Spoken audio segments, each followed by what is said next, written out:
to make the yarn over knitwise, you want to think about the direction that you wrap your yarn when you're making a knit stitch. So when you make a knit stitch, you wrap under and around, right? Okay, so all you're going to do is you're going to wrap the same way under and around. You're just not going to knit. So let me show you that again. We make a knit, and then we make a yarn over. And then we make a knit, and then we make a yarn over. And you can do the same thing if you're knitting in the other hand.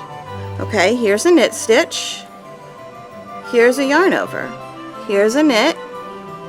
Here's a yarn over.